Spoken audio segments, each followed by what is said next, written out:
Hi, my name is Emma Tobias, and I have struggled to make this wrap up like nobody else has struggled. To prove it, here's a clip of me from 2 nights ago eating potatoes because I had given up on life.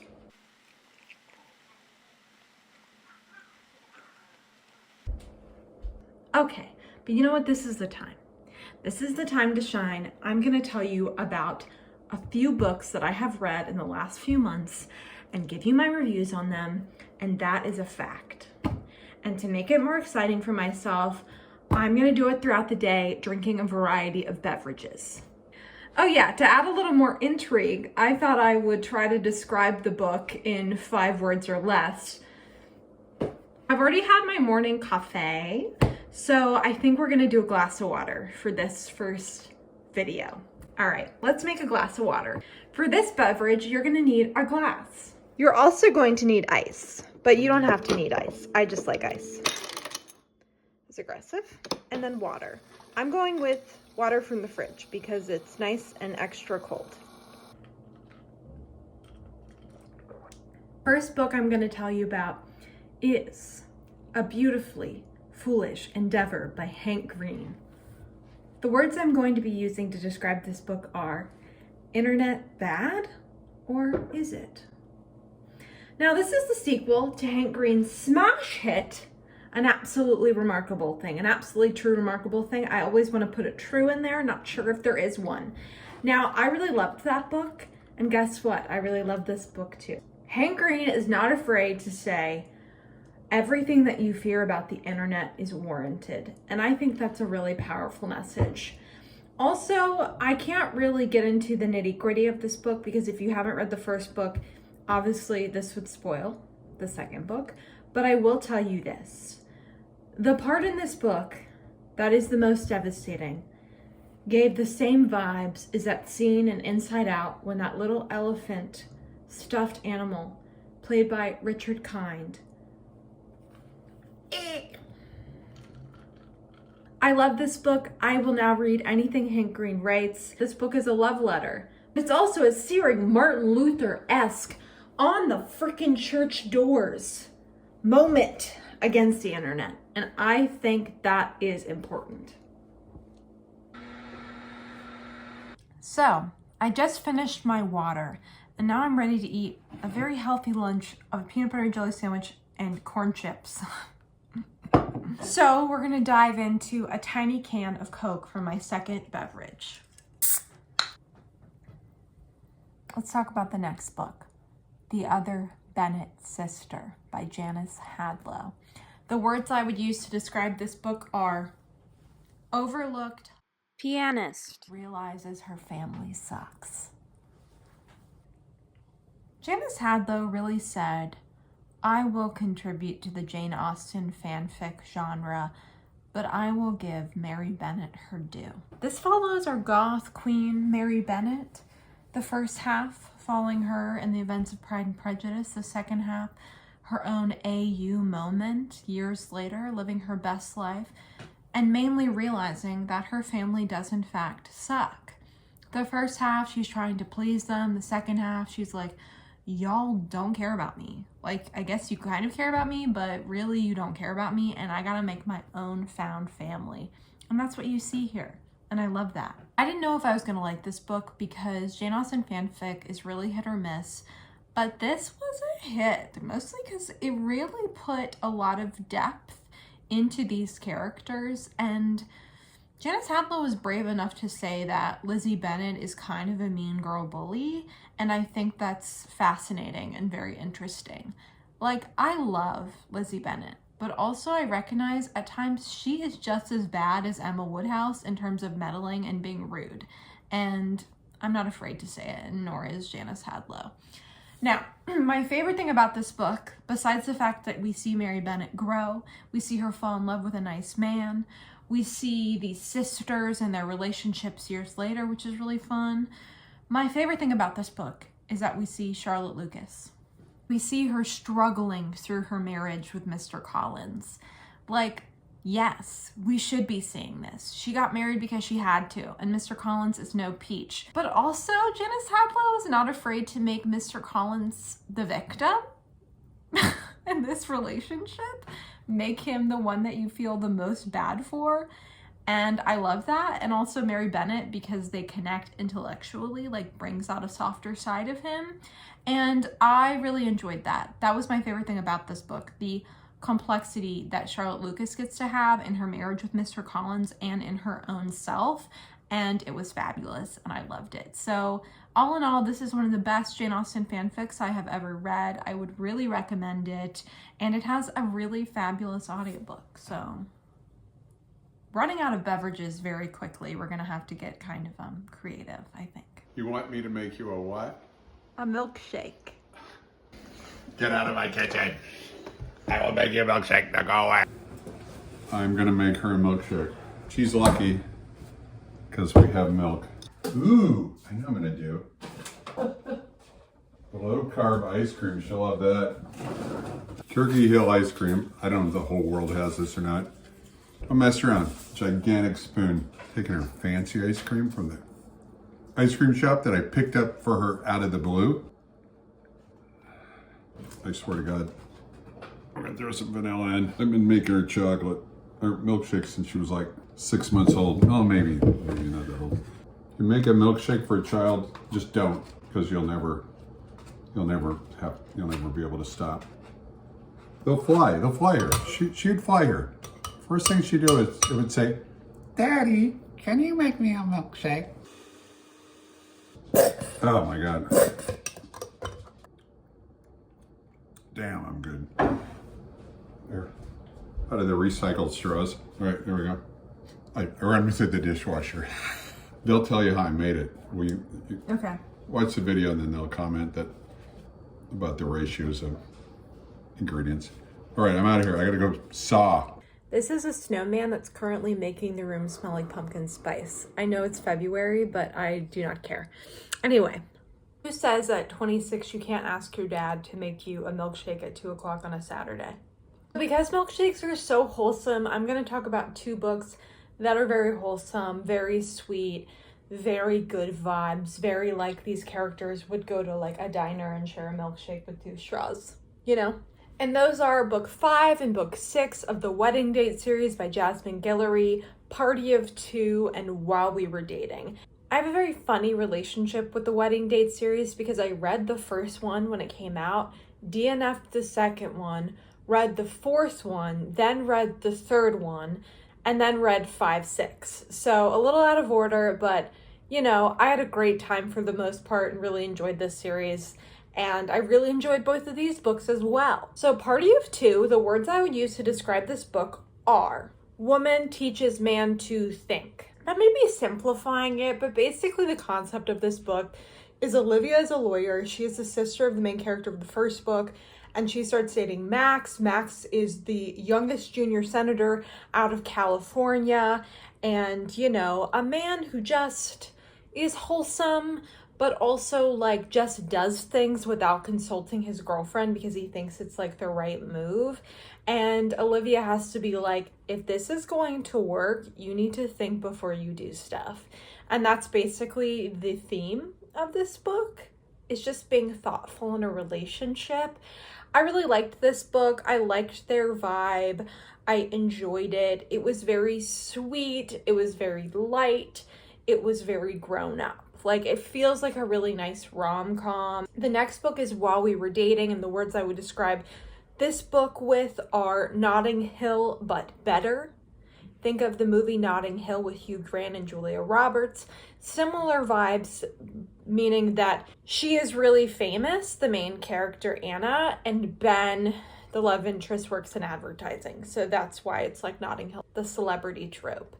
They're very cute. This book is very cute. This book has moments of pure hijinks, pure fun. It has like a we didn't see Taylor Swift for a year because she was hiding in a suitcase scene, which was a lot of fun. I think this book overall was less memorable than Party of 2, but I enjoyed the moments that were really fun and fresh and different. and took this whole celebrity idea and did something really entertaining with it. Both these books were very cute, very wholesome. Also, while we're sitting here having a milkshake, I want to tell y'all about something really cool. I made t-shirts, hoodies, pullovers via bonfire.com based on romance tropes. This is what they look like. They are available for the next 30 days or so, and all the proceeds go to climate crisis orgs. If you want something fun and cute to wear to showcase your love of romance, think about picking one up or share with somebody that you know. I'm really excited about these, and I'm excited to be doing this again and to be donating this money. So link down below.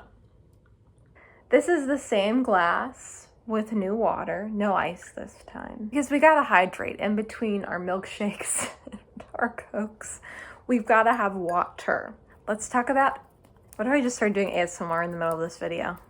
Intercepted by Lexa Martin, the first book in the Playbook series. The words I would use to describe this book are, football is bad. Or is it? You can't tell, this is a book about football. It's a sports romance about our main character, Marley. Marley has a very annoying boyfriend who plays for the NFL in Denver. They've been together since high school. He cheats on her one too many times, so she dumps him. Around the same time, this guy Gavin, who's like the best quarterback in the league, comes into Denver. They've actually hooked up before when her and her ex were on a break a few years ago, and they start up a friendship and then start dating. Now, a few things. I really enjoyed this book. I liked the main character. I liked the Denver setting. I enjoyed the way this character moved through this world and the way that she was so purposeful with what she wanted, despite the fact that she was dating men who made tons and tons of money. I liked some of the commentary about football. I enjoyed how dramatic the plot was. We had a lot of drama in this book. But couple things. Number one, what is the deal with sports romances and the name Gavin? The chokehold that name has. Two, what is the deal with sports romances and the professional basketball, football, baseball players either being the highest person paid in their league or injured? Nobody just in the middle. Number three, our main character says hashtag whatever out loud so much. It's very millennial. And number four, there's a lot of wine jokes. There's a lot of like, I have to have my wine. So that's all just something to note. I wasn't like overly bothered by any of those things. It was just like kind of funny.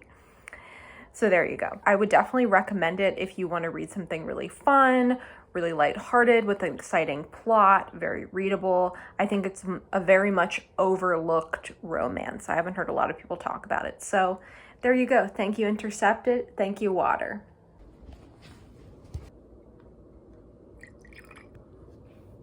I really feel like I'm running out of places to film in here.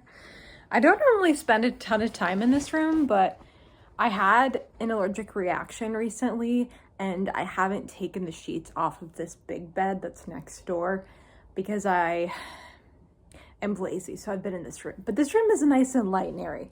Anyway, it is gone now to 5 o'clock, an acceptable time on a Saturday to drink.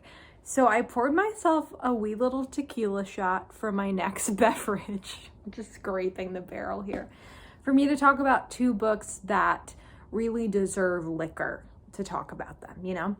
All right, bottoms up.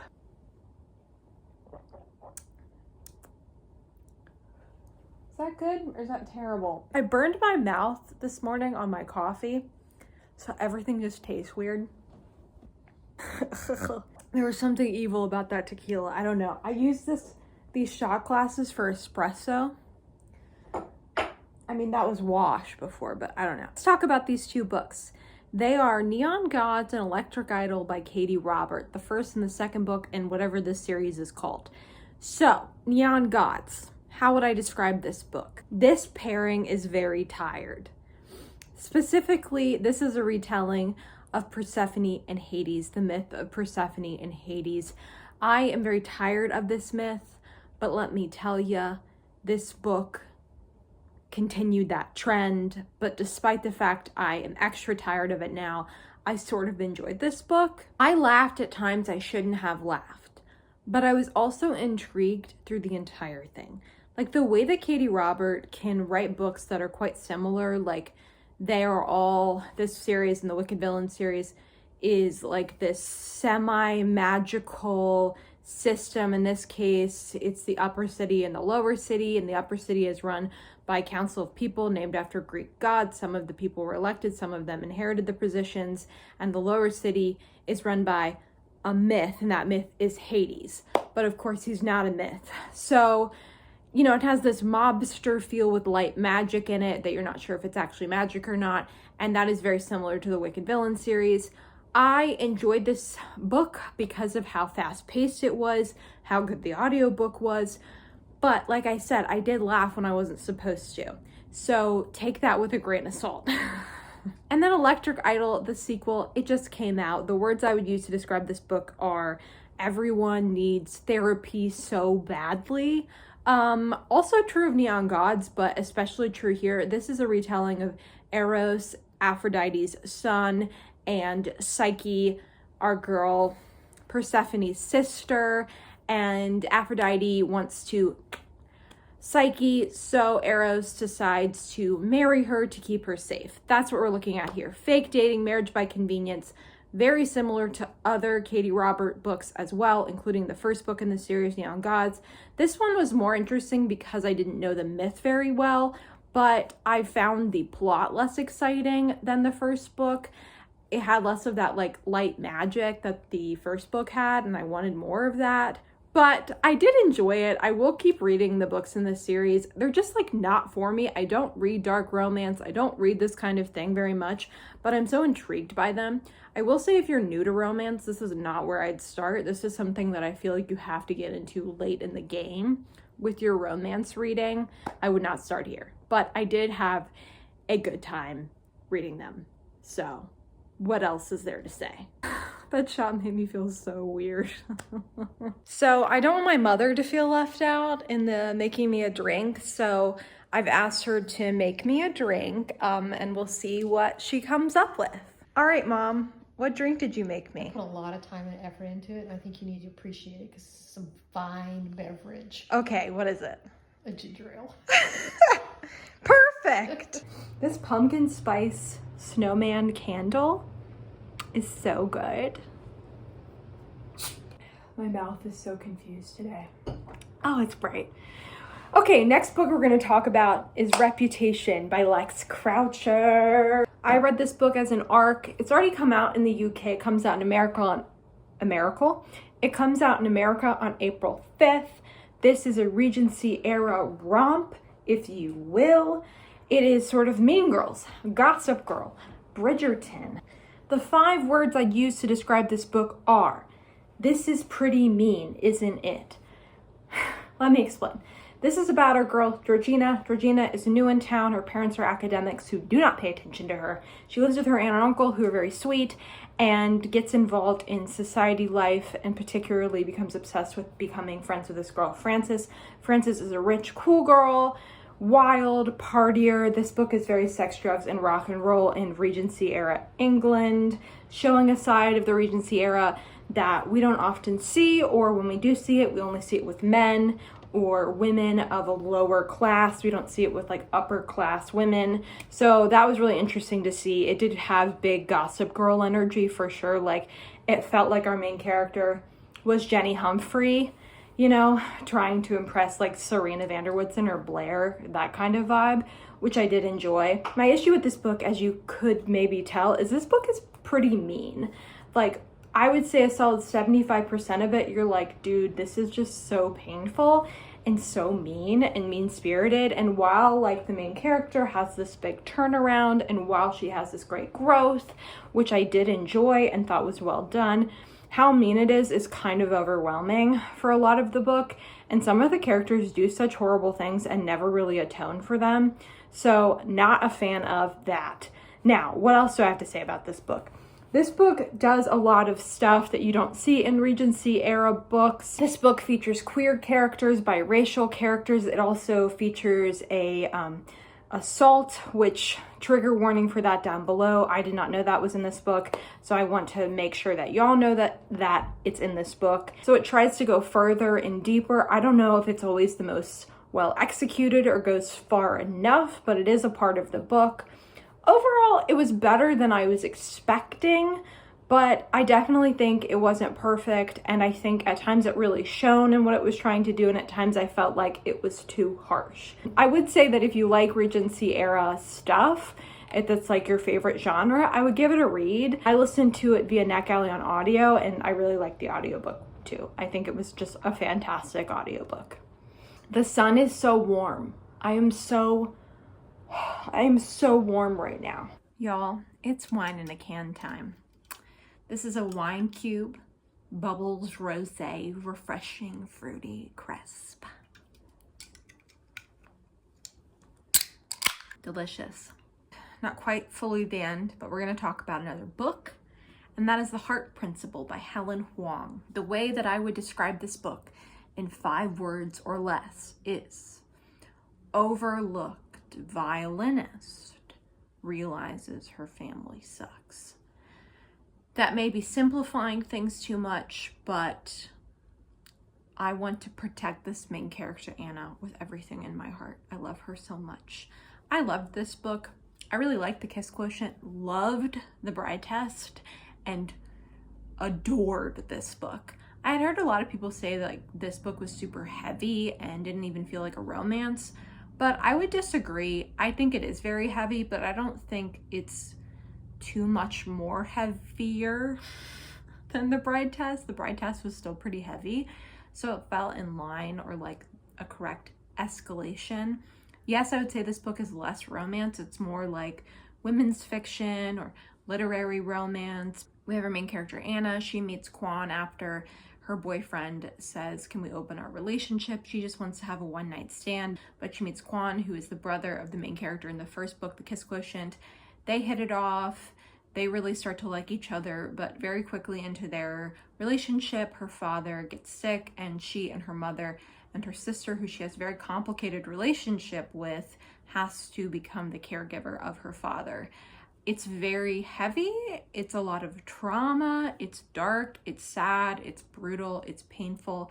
This book explores grief and mental health and depression. A lot of the stuff happens in this book is very difficult, but Helen Huang has such an ability to write the warmest books, in my opinion. Like, this book was so good and kind to its subject matter and kind to the main character, Anna. And even though she does things that are very frustrating, you feel really bad for Quan, you also just like feel so bad for Anna. Like, my heart broke for her throughout this book. And in the moments where she's hurting Quan, you know she's hurting just as much. So I loved this book. I thought it was so good. In the last couple months, I've read a lot of books that didn't like blow me away, nor like made me very emotional. I've read a lot of like pleasant books, decent books, but this one blew me away and made me cry. And read it. If you have been waiting to read it, read it. I was gonna wait till this evening to talk about the last book, as I don't know, I'm drinking another wine in a can. I don't know. I don't want to wait that long. We have light right now. We're gonna stick with it. I'm gonna talk about the last book with my final beverage that you know about. And that is Meet Me in the Margins by Melissa Ferguson. I read this as an ARC via NetGalley, but it's already come out, so my bad. Meet Me in the Margins, the words I would use to describe this book. Millennials in publishing are annoying? I have very mixed feelings about this book. Basically, we have here our main character, Savannah. She's also very overlooked by her family. She has a very high-achieving sister who is engaged to her ex-boyfriend of 8 years, and she lives with them. And she works at a small publishing house in Nashville, Tennessee.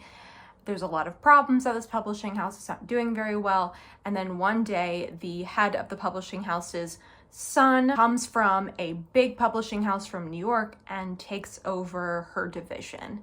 And they don't get along at first, but then they start to. She, on the down low, is an aspiring romance writer, but this publishing house does not do commercial fiction. She has this little secret nook that she discovers, and she leaves her manuscript there, and then somebody one day shows up and starts editing it. And they develop this sort of pen pal secret relationship while she's also kind of falling for this guy whose name escapes me. It is a very complicated plot. It's a little too much. Like, there's too many elements. It's too quirky at times for me. Like, I wanted it to be simpler, and it wasn't. I will say I found the book pleasant and I liked the vibes. If you like Carrie Winfrey, I think you'll enjoy this. Or if you like The Bookish Life of Nina Hill, I think you'll enjoy this. This is a steam-free, like there's one kiss, that is it, rom-com book. I also just like didn't like any of the characters particularly. Like, I thought they were fine. So there was no one I was like really excited about or interested in. But saying all of that, all my problems with this book, I did enjoy it. I thought it was cute. Like I said, I think it's a decent rom-com. It didn't infuriate me. It didn't make me super mad. It was perfectly fine, easy read. Easy little Sunday afternoon read. It's Saturday. Did I read it on a Sunday? No, it took me like 3 weeks to read. Well, I read it via ebook. Anyway, point being, there you go. Meet me in the margins. Did we have fun? Was this video fun? I know it was goofy as I was just drinking beverages, talking about books, but please let me know your thoughts about any of these books. Let me know your thoughts about this video. I love comments. I eat them up for dinner. Yum, yum, yum, yum. Anyway, have a lovely day and I will see you soon.